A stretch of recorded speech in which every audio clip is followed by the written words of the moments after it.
তো যদি কমপ্লিটিং সেন্টেন্সে আনলেস থাকে, আনলেস তো একটু অর্থ দ্বারা যদি না, অবশ্যই আনলেসের পরে যদি সত্যযুক্ত বাক্য থাকে, মানে আনলেসের পরে একটা সত্যযুক্ত বাক্য থাকবে, তাহলে হবে স্ট্রাকচারটা হবে এটা subject plus can, will, could, would. Tense অনুযায়ী প্রেজেন্ট ইনডিফিনিট টেন্স হলে ক্যান বা উইল, পাস্ট ইনডিফিনিট হলে বা পাস্ট টেন্স হলে কুড বা উড, তারপরে বার, তারপরে বাকি অংশ।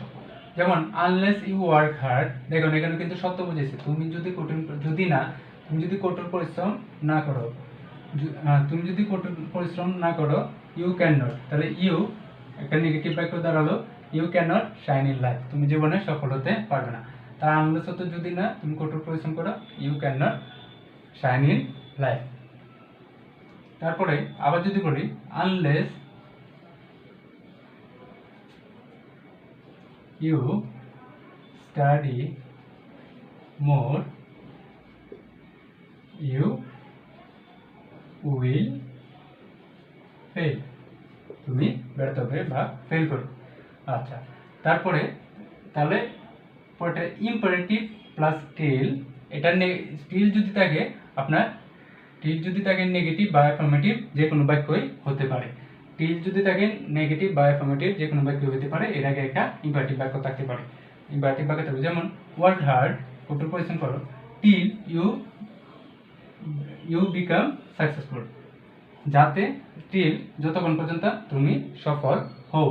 ওয়ার্ক হার্ড যতক্ষণ পর্যন্ত তুমি সফল হও ততক্ষণ তুমি কি করো, ওয়ার্ক হার্ড, কঠোর পরিশ্রম করো। তারপরে আবার ওয়াইড, দেখেন এটা অ্যাফার্মেটিভ হতে পারে, টিলের পরে বাক্যটা নেগেটিভ হতে পারে।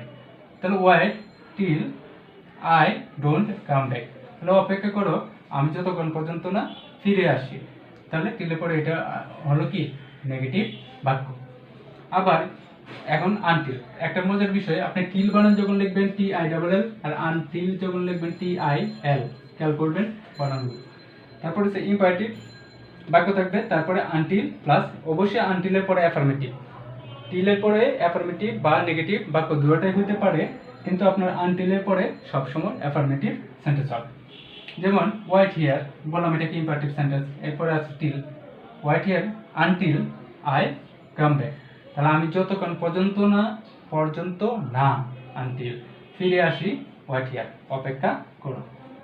তারপরে subject plus verb plus object, দেখেন subject plus verb plus object ফলাফল বুঝাবে, বলে দিলাম এটা বলি প্রোভাইডেড দ্যাট, প্রোভাইডেড আবার প্রোভাইডিং যদি থাকে, এরপরে বাক্যটা হবে দেখেন প্রোভাইডেড দ্যাট, প্রোভাইডেড আবার প্রোভাইডিং, এটার আগে ফলাফল দিয়ে দিবে, আর এগুলোর পরের বাক্যটা কারণ বা সত্য বুঝাবে।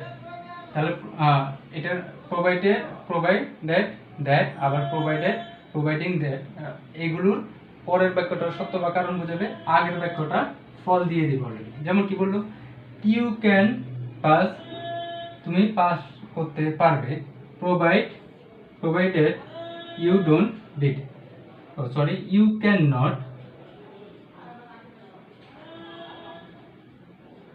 You can not pass provided you don't read, তাহলে কি ইউ ক্যান নট পাস, তুমি পাস করবে না, প্রোভাইডেড যেহেতু ইউ ডোন্ট রিড, তুমি যেহেতু পড়ো না, তাহলে কারণটা হয়েছে যেহেতু যেহেতু সে পড়ে না, এই জন্য কি সে পরীক্ষায় পাস করবে না। দেখেন ফলাফল দিয়ে দিচ্ছে এতটুক, he failed to go to school, সে স্কুলে যেতে ব্যর্থ হয়েছিল, তাহলে প্রোভাইডিং ইট রেন, কারণ তখন বৃষ্টি ছিল, তবে কারণটা পরে প্রোভাইডেড দ্যাট, তারপর প্রোভাইড দ্যাট, এগুলো যদি থাকে এটার পরের বাক্যটা কারণ বুঝাবে, আগের বাক্যটা ফলাফল প্রদান করবে। তারপরে আবার উইথাউট বা অবলিক বাই প্লাস ভার্বের সাথে আনজিও, তাহলে এটা কেন বলি কি without with plus gerund, without plus gerund, তাহলে এইগুলো যদি থাকে এর পরের বাক্যটা যেটা হবে এটা হবে একটা personal subject verb plus object. তাহলে যদি বলি বাই রিডিং মোর, তাহলে বাই দ্বারা যদি বাক্য থাকে, পরের বাক্যটা অবশ্যই পার্সোনাল একটা সাবজেক্ট, যেমন উই ব্যক্তি বোঝাচ্ছে, বাই দ্বারা যদি কোনো বাক্য থাকে, পরে যখন বাক্যটা আমরা কমপ্লিট করব তখন একটা পার্সোনাল একটা সাবজেক্ট আনবো, তারপর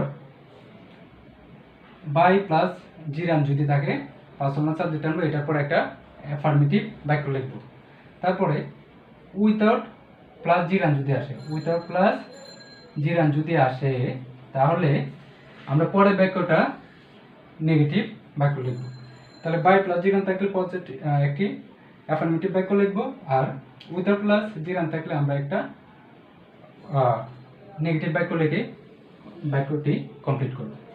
তো যদি বাক্যের মধ্যে সো ডট ডট দ্যাট থাকে, সো ডট ডট দ্যাট যদি থাকে তাহলে প্রথম হবে subject plus verb plus so, তারপরে অ্যাডজেক্টিভ বা অ্যাডভার্ব, তারপরে অবজেক্ট।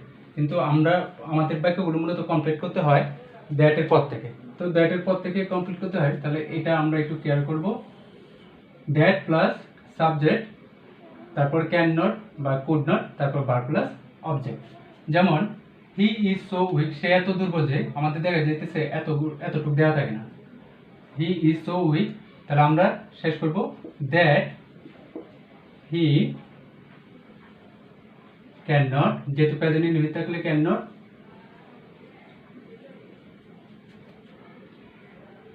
নট ভার্ব ওয়ার্ড, তাহলে সে এত দুর্বল যে সে কাজ করতে পারে না। তাহলে এই আমরা বাক্যটা কমপ্লিট করব দ্যাট এর পরে সাবজেক্ট, তারপরে ক্যান নট বা কুড নট, তারপরে ভার্ব। তারপরে রিলেটিভ প্রোনাউন, প্রায় এখান থেকে এক্সামে পরীক্ষায় আসে। তো রিলেটিভ প্রোনাউন মূলত হু, হুইচ, দ্যাট এগুলো যদি থাকে বা যাকে বা সেটা যদি নির্দেশ করে, তাহলে এগুলোর পরে জাস্ট আমি ভার্ব প্লাস অবজেক্ট দ্বারা বাক্য কমপ্লিট করব, বা আমরা ভার্ব প্লাস অবজেক্ট দ্বারা বাক্য কমপ্লিট করব। যেমন আই সি এ ম্যান, আমি একটা লোককে দেখেছি। আই সি এ ম্যান, আমি একটা লোককে দেখি হু ইজ ওয়াকিং, তাহলে এই যে হু রিলেটিভ প্রোনাউন থাকাতে ইজ ভার্ব প্লাস আইএনজি, আবার ভার্ব প্লাস অবজেক্ট, যেভাবে হোক আমি ভার্ব দিয়ে শুরু করে অবজেক্ট পর্যন্ত নিয়ে যাব। তাহলে I see a man who is walking, আমি একটা লোককে দেখি যে কি করে কাজ করছে। তারপরে আবার আই হ্যাভ এ পেন, আমার একটি কলম আছে, হুইচ যেটা verb plus object, which is red. তাহলে এখানের মধ্যে এরকম ভাবে থাকে, তো পুরাটা দেওয়া থাকে না। তাহলে আই হ্যাভ এ পেন, নিজের কাছে কোনো কিছু যখন থাকে তখন এটা আমরা শেষ করবো আই হ্যাভ এ পেন, যা কলমটাকে নির্দেশ করতেছে, যা হুইচ ইজ ব্লু, যা হয় নীল। তো আপনার কমপ্লিট করতে হবে relative pronoun which, who, that এগুলো দিয়ে। তারপরে with a view to, look forward to, would you mind, can not help, can not, but, could not help থাকলে উক্ত শব্দগুলো শেষে ভার্বের সাথে আইএনজি যোগ করে আপনার সেন্টেন্সটা কমপ্লিট করতে হবে। যেমন শি কেম হিয়ার, সেখানে এসেছিল with a view two, looking নিয়ে, আমাকে দেখতে। তাহলে এই যে উইথ এ ভিউ টু যদি থাকে, তাহলে আমরা উইথ এ ভিউ টু থাকলে আমরা ভার্বের সাথে আইএনজি যোগ করে তারপর বাক্যটা কমপ্লিট করব। তারপর would you mind giving a glass of water, তাহলে এই যে উড ইউ মাইন্ড থাকার পরে আমরা ভার্বের সাথে আইএনজি যোগ করে একটা বাক্য কমপ্লিট করব। তাহলে উড ইউ মাইন্ড অবশ্যই শুরু হবে ভার্বের সাথে আইএনজি যোগ প্লাস অবজেক্ট। তাহলে would you mind giving a glass of water, কিছু মনে না করলে এক গ্লাস পানি দিবেন কি। তারপর উড দ্যাট যদি থাকে সরাসরি উড দ্যাটের পরের বাক্যটা হবে সাবজেক্ট প্লাস কুড, ভার্বের প্রেজেন্ট ফর্ম, অবজেক্ট। যেমন উড দ্যাট, এই যে আপনি যদি শুরু করেন তাহলে লিখতে হবে আই কুড, এখানে কুড হবে I could go to college, তাহলে আমি যদি কলেজে যেতে পারতাম, এরকম কোনো ইচ্ছাকে প্রকাশ করে। যদি প্লেস জায়গার নাম বোঝায়, যদি বাক্যের পূর্বে দুটি বাক্য থাকে, বাক্যকে কমপ্লিট করতে বলে এর পূর্বে যদি জায়গার নাম বোঝায় বা স্থানের নাম, তখন হবে where plus subject plus verb plus object. এটা পাস্ট টেন্স হইতে পারে বা প্রেজেন্ট টেন্স হইতে পারে। তাহলে আবার যদি টাইম বোঝায়, সময় বোঝায়, তখন আপনি হোয়েন দ্বারা সম্পূর্ণ বাক্য কমপ্লিট করতে পারবেন। তাহলে যেমন ইট ইজ ঢাকা, এটা হলো Dhaka. Where I was born, যেখানে আমি জন্মগ্রহণ করেছিলাম, বা হোয়ার আই লিভ, এখান থেকে হোয়ার আই ওয়াজ বর্ন দিতে পারেন বা আই লিভ দিতে পারেন, যেখানে আমি বাস করি বা যেখানে আমি জন্মগ্রহণ করেছিলাম।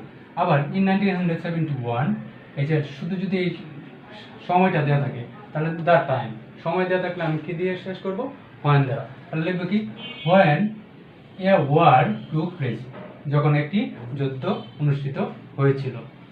তারপর আবার instead of, in lieu of, because of, on account of, owing to, due to, যদি এই ওয়ার্ডগুলো থাকে তাহলে আমরা কি করব, উক্ত ওয়ার্ড লিখে তারপর একটা অবজেক্ট লিখব। উপরে যে শব্দগুলো আছে এগুলো লিখবো, লিখে একটা অবজেক্ট, তারপরে একটা কমা দেব, কমা দিয়ে লিখবো subject plus verb plus object. Verb এটা প্রেজেন্ট ফর্মে হতে পারে, পাস্ট ফর্মে হতে পারে। যেমন ইনস্টেড অফ হিস্ট্রি, ধরুন শুধু এখানে ইনস্টেড অফ দেওয়া আছে আর কিছু দেওয়া নেই, তখন আপনি লিখবেন কি ইনস্টেড অফ, একটা সাবজেক্ট আনলাম history, comma I took logic, তাহলে কি ইতিহাসের পরিবর্তে আমি যুক্তিবিদ্যা নিয়েছিলাম। তারপরে আবার ডিউ টু রেন, ডিউ টুর পরে একটা অবজেক্ট আনলাম রেন, পরে কমা দিলাম, তারপর পুরো বাক্য লিখবো কি ডিউ টুর পরে একটা অবজেক্ট, তারপরে কমা, তারপর পুরো বাক্য উই রিমেইন অ্যাট হোম, তাহলে বৃষ্টির সময় বা বৃষ্টির কারণে আমরা বাসায় থাকি। তারপর সিন্স, সিন্সের পূর্বে যদি প্রেজেন্ট ইনডেফিনিট বা পাস্ট ইনডিফিনিট টেন্স হয়, পরের বাক্যটা হবে সিন্সের পূর্বে যদি প্রেজেন্ট ইনডেফিনিট বা প্রেজেন্ট পারফেক্ট হয়, তাহলে সিন্সের পরে হবে পাস্ট ইনডেফিনিট।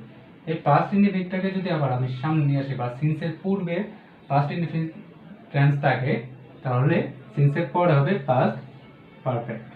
যেমন it is many year since, এই যে সিন্সের পরে যখন বাক্য আমরা কমপ্লিট করব তখন লিখব পাস্ট ইনডিফিনিট, তাহলে সিন্স উই মিট ফার্স্ট, তাহলে এটা অনেক বছর হয়ে গেছে, এটা অনেক বছর যখন আমরা প্রথম সাক্ষাৎ করেছিলাম। আচ্ছা, তারপর আবার many years have, many years passed, অনেক বছর চলে গেছে, since we have met last, তাহলে এই যে সিন্সের পরে আমরা হবে কি, যেহেতু এটা সিন্সের পূর্বে পাস্ট ইনডিফিনিট টেন্স, তাই সিন্সের পরে হবে পাস্ট পারফেক্ট টেন্স, তাহলে since we had met last. আচ্ছা, তারপরে হচ্ছে ইন কেস, যদি, ইন কেস যদি প্রধান বাক্যের কারণ বুঝালে, প্রধান বাক্যে কারণ বুঝালে ইন কেস যুক্ত বাক্য প্রেজেন্ট ইনডিফিনিট হবে।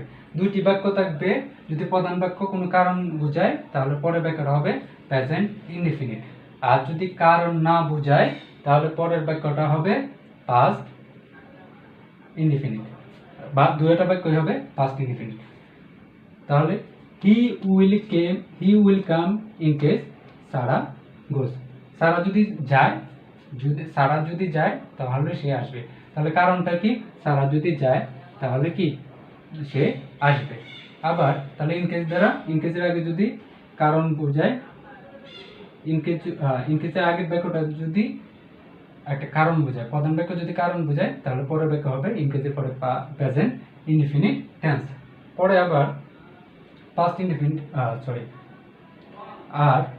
আর উভয় বাক্য কাজ সম্পূর্ণ করলে, যে ইনকেস যুক্ত দুটি বাক্য যদি তাদের নিজ নিজ কাজ শেষ করে বা সম্পূর্ণ করে তাহলে উভয় বাক্য হবে পাস্ট ইনডিফিনিট টেন্স। যেমন সেতু ওয়ারেন্টি দেয়া, সেতু সেখানে গিয়েছিল, বাক্য শেষ। In case Neel call her, Neel তাকে ডেকেছিল বলে সেতু গিয়েছিল, এখানে কোনো দুইটা বাক্যই কোনো কারণ বোঝাচ্ছে না, সেতু ডাকার কারণ, সেতু ডাকছে আর নীল তাকে ডাকছে, সেতু গিয়েছে, এই জন্য দুইটি বাক্যই পাস্ট ইনডিফিনিট টেন্স। তো আশা করি কমপ্লিটিং সেন্টেন্স স্ট্রাকচারগুলো আপনারা যদি ভালোভাবে ফলো করেন অবশ্যই সবকটা অ্যান্সার ভালোভাবে দিয়ে আসতে পারেন। তো আজকে এই পর্যন্তই, পরে অন্য কোনো টপিকস নিয়ে আবার দেখা হবে, সেই পর্যন্ত আল্লাহ হাফেজ।